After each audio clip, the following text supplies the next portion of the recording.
What I really liked about 25 hours, Copenhagen, Indre By, it's centrally located, like super, like you can't get closer. If you're planning on going to that round tower, it's across the street. You could throw a rock at it if you could from your window. That's how close you are. Hi, I'm Michelle of Travel HerStory. I've been blogging my adventures for the last 11 years to help you with yours. It also has really interesting decor. You're never going to be boring walking around there. You'll find something new around any corner. I mean, there's the vinyl room, there's tons of conference rooms you can hang out in. There's two bars. There's the Assembly Bar and then also Rendezvous, which I really liked. They had these pop-up bartenders that created these crazy different drinks. I got one called Daddy Issues and it came with a temporary tattoo sticker. They also had an awesome gym and sauna. Before I headed up to the sauna, I actually got their spa package, which they asked if I wanted to have delivered to the room. I actually just didn't have time because of my last day there. So I ended up giving it to me at the reception desk.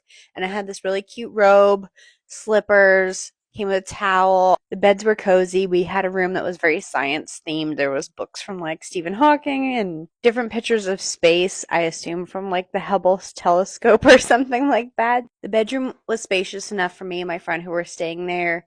The only thing that was a little weird was the light switch situation, which we wound up finding out on like the second or third day we were there, but it wasn't such a big deal. It was just like one main switch for everything. So if you had to get up and go to the bathroom in the middle of the night, you kind of had to turn on everything, but that was user error on our part. I actually went up staying there over my birthday and I got this delicious chocolate cake from their bakery downstairs. I was actually very sad that I had to leave some of it behind because we were heading to Germany. I couldn't take it on the plane with me, but it was so delicious. Everybody we interacted with there was so nice. Even when I requested breakfast to go on our last day, because we had a super early flight to Munich, they were super accommodating, even though it was my fault that I asked for it late. I love their little door hang signs with just different sayings on it, which green was like you can come in and clean the room, and red was like don't bother. But you did also have to tell reception if you wanted cleaning, which I thought was a little strange. Like, why have the signs?